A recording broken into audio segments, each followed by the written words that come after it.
سب یہ کیا وجہ ہے کہ یعنی یہ بات آپ کی سمجھ میں آتی ہے کہ لوگ نوٹس لکھ کے ویریفائی بھی کروائیں گے، رسول اللہ کے پاس بھی آئیں گے، تو عقل یہ کہتی ہے کہ ایک نسخہ کو ایسا بھی ہونا چاہیے تھا کہ جو رسول اللہ کا اپنا نسخہ ہوتا، جس میں اگر کوئی آ کر کوئی بات بتا رہا ہے تو وہ اس سے دیکھ کے بتائے تھے. آپ نے کوئی نسخہ نہیں چھوڑا، اس کی کوئی حکمت تھی؟ اور کیا اللہ میاں نے قرآن آپ کے ذہن میں ایسا ڈال دیا تھا کہ جو آ کے بتاتا تھا آپ اس کی تصدیق یا تکذیب کریں؟ بالکل نہیں ہونا چاہیے تھا، اس سے تو فتنہ پیدا ہو جاتا. جی اچھا. کون محفوظ کرتا اس نسخے کو؟ لڑائیاں ہوتی، لوگ اس پر کروبیاں مقرر کیے جاتے، فرشتے مقرر کیے جاتے، یعنی اتنا بڑا فتنہ پیدا ہوتا. اس کے نتیجے میں حضور نے بالکل درست کیا کہ ایسا کوئی نسخہ نہیں مرتب کرایا، لوگوں پر چھوڑ دیا.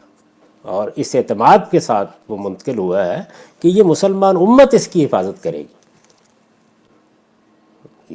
آپ سوچیں ذرا تھوڑی دیر کے لیے، یعنی یہ قرآن مجید آج اس طرح کا نسخہ ہوتا اتنے سوالات پیدا ہو جاتے کہ آپ سوچ نہیں سکتے. یعنی ہم قرآن مجید چھاپ کے لاتے، شائع کر کے لاتے، اب پتہ چلتا جی وہ نسخہ کون سا ہے، اس سے ملانا ہے، محفوظ بھی ہے یا نہیں، کسی جنگ میں باقی بھی رہ گئی رہتے ہیں، چوری تو نہیں ہو گیا، کوئی اٹھا تو نہیں لے گیا، کیا کیا کرتے اس کے بارے میں.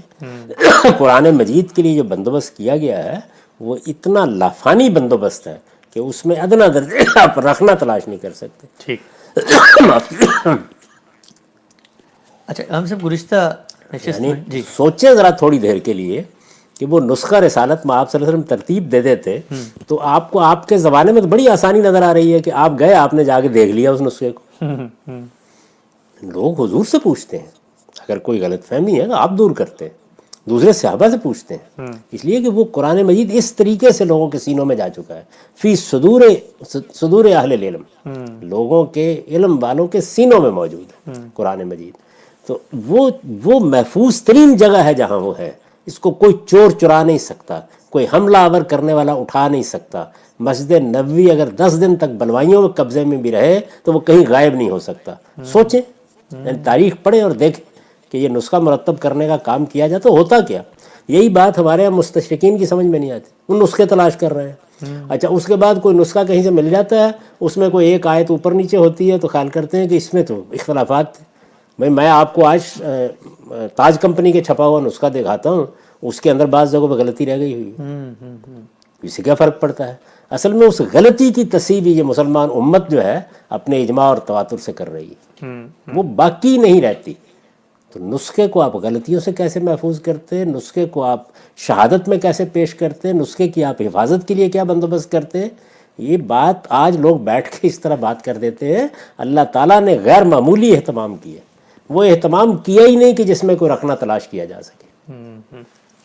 ٹھیک. اچھا ہم سب ایک اور اہم سوال یہ کہ جس وقت ہم کسی چیز کو یاد کرتے ہیں، مثلا میں نے اگر کوئی نظم یاد کی، آپ کی کوئی نظم یاد کی، کسی کی نظم یاد کی، تو مجھے وہ شاعر آ کر یہ کہے کہ اس نظم میں جو تم نے اشعار یاد کیے تھے، انسانی دماغ جو ہے وہ میموری کو یعنی بٹس میں کیپچر کر رہا ہوتا ہے، ایک شعر دوسرا شعر تیسرا شعر.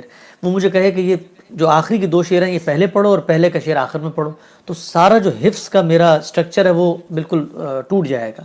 تو جب ہم یہ کہتے ہیں کہ قرآن ایک ترتیب سے نازل ہوا لیکن اس کی ایک دوسری ترتیب بھی ہوئی جو توقیفی ترتیب ہے، تو پھر حفاظ کا حفظ کیا ہوا تو سارا ڈسٹارٹ ہو گیا ہوگا. نہیں لیکن صورت لوگ یاد کر رہے ہیں نا، اس کا یہ عمل کہ اب اس کو اس ترتیب کے ساتھ یاد کرنا ہے، یہ تو ہوا ہی آخری 2 سالوں میں. یعنی اب ترتیب کے ساتھ، ترتیب کی اگر آپ بات کر رہے ہیں، رہ گئی یہ بات کہ کسی جگہ کسی کو بتایا گیا کہ یہ حصہ جو ہے فلاں سورہ میں شامل کر لیجئے، تو یہ 5 7 10 مقامات ہیں. یعنی یہ آیت اس آیت کے ساتھ ملا کر پڑھیں، سے روزے کی آیت ہے. جی بالکل، یہ 5 10 مقامات ہے، کچھ بھی نہیں ہے اس میں. اور وہ لوگ اس کی تصحیح کر لیتے تھے، پھر سنانا شروع کر دیتے تھے، پھر بار بار یاد کرتے تھے. وہ آج بھی حافظوں کو بعض اوقات غلطی لگ جاتی ہے، یہ سب چیزیں ہوتی ہیں، ایک دوسرے کی تصحیح ہوتی رہتی ہے. یعنی وہ اتنے بڑے پیمانے پر اس کو پھیلا دیا گیا کہ جس میں اس طرح کی غلطی پر قائم رہنے کے امکانات ختم ہو گئے. تو اس لیے یہ تو ورق پھاڑ دیجئے کہ کوئی نسخہ خدا نخواستہ ایسا ہوتا، یہ مسلمان امت کبھی بھی قرآن مجید کے معاملے میں اس یقین و اذعان پر کھڑی نہیں ہو سکتی تھی جیسے ہم آج کھڑے ہیں. کوئی ضرورت نہیں ہوتی. ہم جب آپ قرآن مجید چھاپتے ہیں، قرآن کو شائع کرتے ہیں، قرآن پڑھتے ہیں، کبھی تردد ہی نہیں ہوتا کہ جا کے فلاں نسخے سے ملانا ہے.